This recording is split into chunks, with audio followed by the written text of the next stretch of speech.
بەڵێ ئەمڕۆ هەولێرە بێتە چەق و ناوەندی زانستی پزیشکی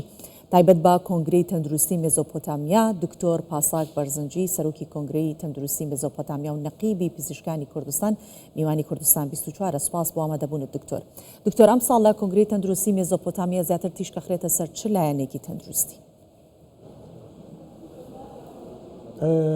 سپاس خاتون ئەمە یانزەمین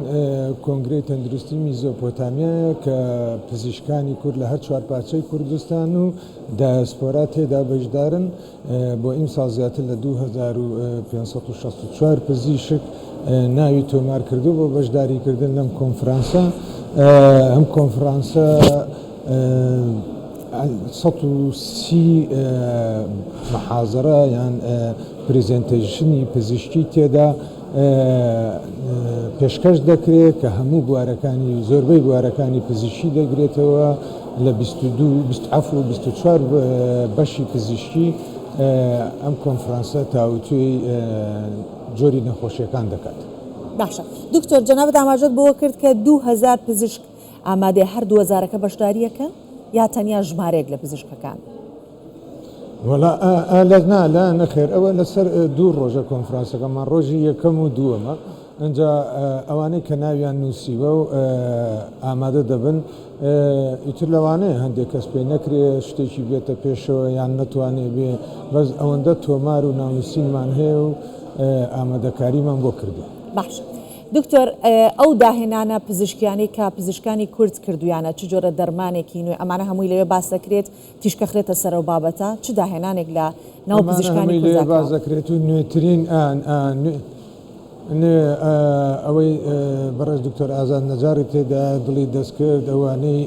بەڕێز پرۆفیسۆر غازی سێباری تێدایە بە ڕۆبۆت و بۆ گواستنەوەی جگەر بە شێوەی ڕۆبۆت لە دەرەوەی وڵات یان نەشتەرگەریەکان بە ڕۆبۆتی بۆ نەخۆشیەکانی شێرپەنجە و گرێیەکان لەلایەن پرۆفیسۆر حسێن بەکتاشەوە ئەو شتێ نوێیانەی هەمی تێدا ئەو دەرمانە نوێیانەی کە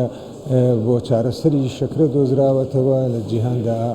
یان بۆ شێرپەنجە ئەوانە هەمی تاوتوێ دەکرێت. باشە دکتۆر چاوەڕوانەکرێت بۆ مرۆڤایەتی چ شتێک لەم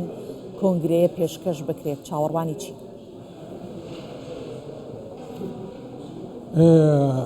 بۆ مرۆڤایەتی بە تەنیا ئەم کۆنگرەیە شت پێشکەش ناکە هەموو پزیشکان بە دەستە جەمعی لە سەرانسەری جیهان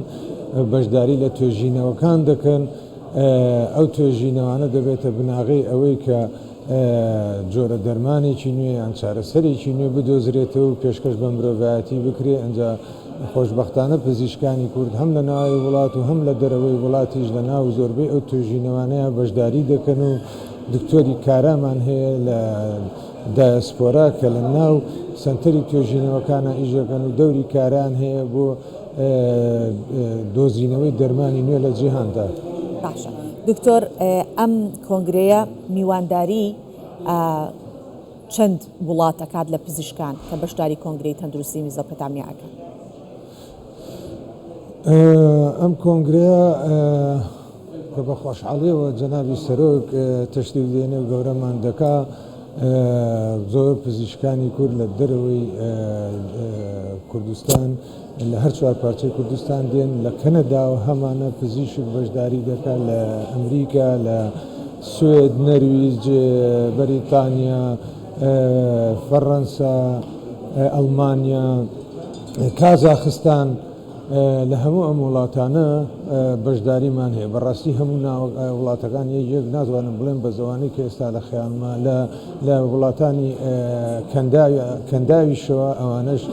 بەشدار. باشە دکتۆر 20 کۆمپانیا هاوبەشی استراتیژی ئەم کۆنگرەیەن ئەمە چ گرنگیەکی هەیە وەکاری اون کۆمپانیانە چیە بێت چێتوان پێشکەش بە کۆنگرەکە بکەن؟ ئەم کۆمپانیانە دەستخۆشیان لێگەن سوپاسیانەکەین هاوکاری مادی بەڕێوەچوونی کۆنگرەکەیان کردووە دەستیان خۆش بێت بەڵام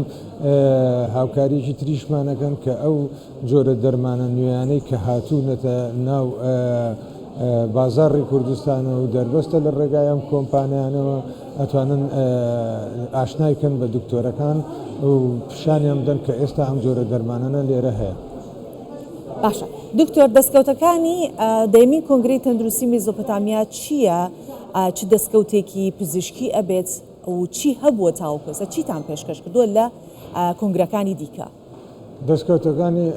دەستکەوتی بڵێ دەستکەوتی پزیشکی هەبوو پێش هەموو شتێک ئەو توێژینەوانە کە پێشکەش کراوە دەبێتە هۆی گۆڕ ئەوەی کە بە زمانی پزیشکی پێڵێن پراکتیس چێنجینگ ینی وا لە پزیشکەکە ئەو چارەسەریەکان کە چۆن دەکا بگۆڕێ و ئەپدەیتی کاتەوە لە لای خۆی ئەمە گرنگترین بەشی هەموو کۆنفرانسەکانی جیهانە کە پێی دەڵێن پراکتیس چێنجینگ ینی تۆ هەر ڕاهاتووی لەسەر یەک جۆر دەرمان بنووسی بەڕاهاتن بەڵام کە پێت دەڵێ پزیشکی بەرەو پێشە و چۆ ئەم جۆرە دەرمانە ئەمە سوودەکەیەتی سوودی لەمە زیاترە بۆ ئەوە بەراورد بەوانەی جاری پێشوو ئەمەوا لە پزیشکانەکە کە ئەو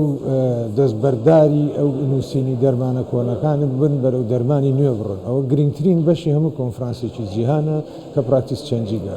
میزۆپۆتامیاش خۆشبەختانە ساڵی دکتۆر با دوا پرسیار لە جەنابەت بکەم بۆ جاری دووهەمە کۆنگرەی تەندروستی مێزۆپۆتامیا ئەبێتە خاوەنی بڕوانامەی متمانەی CPD لە کۆلیژی شاهانەی بەریتانیا ئەمە واتای چی ئەگەنێت بۆ ئەم کۆنگرەیە؟ ئەجا ئەمە بۆ خۆی زۆر گرینگە کەواتە ئەم کۆنگرەی کۆلێژی شاهانەی بەریتانیا لە خۆڕا ئەو شەهادەیە نادات بە کۆنگرەکان کە ئەو شەهادەیدا بە کۆنگرێ ینی ئەتیرافێکی کۆلێژی شاهانەی پێدەکا کەواتە ئەو